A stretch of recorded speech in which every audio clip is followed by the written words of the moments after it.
So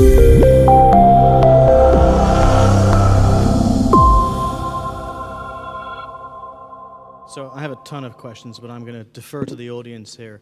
Are there some questions from the audience?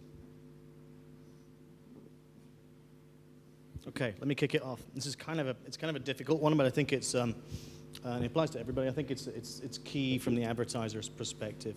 So we've gone through a range of methodologies here for establishing advertising effectiveness, from mix, attribution, experimental design, surveys, et cetera, I guess the question is, and I'm kind of just imagine I'm an advertiser for a second, where does one start? You know, are there ground rules as to which method is appropriate for which type of marketing decision? Do you use a survey in this case? Do you use experimental design in this case? You know, bearing in mind cost and scale and all that kind of consideration. So I know there's not one answer, but I wonder if we can just work that question around a little bit and give people something to think about in terms of how to make that decision.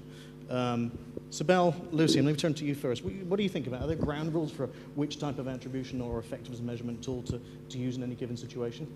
Should I take it? Yeah, I have that as good. I have my own. Is it on?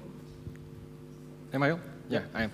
I have that discussion quite a lot with potential clients. So existing clients, they work with us. It's not that they have to work with us, but sometimes you start with, hey, you know, I need to grow my business fast and I need to reach the right people, so you're only talking about reach. So if that's your primary objective and you have a lot of first-party data, you want to find similar people and to try to grow that way. So then reach is their first objective. I'm not saying that reach is the most efficient way of spending your money, but if you talk about reach, then you're looking at DMP and trying to get some data in and getting into the right audiences for the various publishers. Now, if you're already a bit more established and you're spending quite some money on spread across different kinds of channels and not everything on digital, then it's good to do a kind of a market level approach where you do a top down and you see where you're spending your money and where you can optimize a little bit or shift a little bit. You know, as we've seen, if you only spend money on TV, and there are some companies still doing that, TV is a very efficient means, but sometimes moving, let's say, 1 million from TV to YouTube or Facebook will really make the money way more effective. So that's a bit of the top-down approach. Yep. Another approach we see a lot, and that's if you're really a big digital spender, and some companies only spend digital. We advise them to spend something on TV as well, by the way, then. But if you're really big in digital, then things like digital attribution, and there are various ways of doing that, but digital attribution would be one of the better ways to start.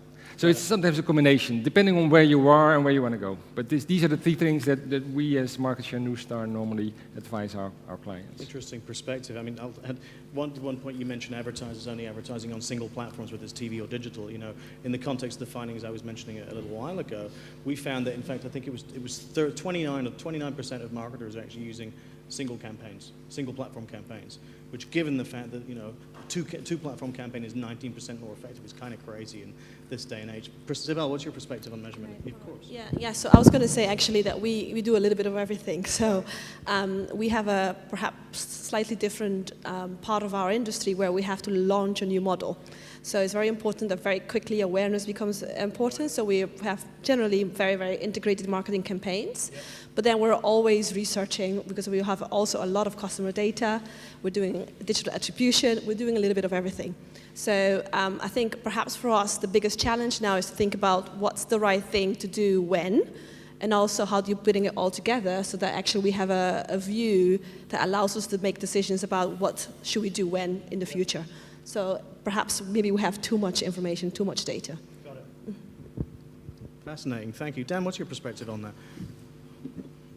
To use the English phrases that no Americans understand, I haven't found to my cost in the last 8 years. What are the horses for the course? Yeah, I mean, I kind of feel like just do whatever you want, but just verify that it works, right? So if you have some ridiculous method of counting cows that you somehow know changes the amount of ad spend that works for you, that's fine as long as you verify that's worked with like a legitimate method. Yep. So if you're an advertiser who has a new product and you're only advertising on one publisher on one channel, you can, and there's no word of mouth, whatever that publisher tells you is actually going to be 100% of your attribution. That's totally right. So you don't really have to do much. But if you're doing a really large campaign across lots of different channels, then all of a sudden your problem gets a lot greater. So whatever you do, just verify that it works. And if you haven't verified that it works, then you know that you're doing something wrong. Got it. Yeah. I will say, generally speaking, advertising researchers are living a very exciting moments. We are leaving behind some traditional metrics, approach, tools, and we are now defining the new standards. That is very, very exciting. And I would like to mention that I think it's important, both researchers and the rest of players, to keep the mind open for having an exploring mode, mindset. Try to understand what's better and not be fixed to old models, old paradigms. We need to be open to change our mind if needed. Yeah, I agree. It's very much in the spirit of innovation this conference exists in too. So I agree, Toni. Sorry, I was just saying I agree, and that's it very much in the context, in the dovetails with the spirit of this conference, which is all about innovation and looking at other methods for measurement. Kiril, what's your perspective on attribution? Oh, I'm sorry.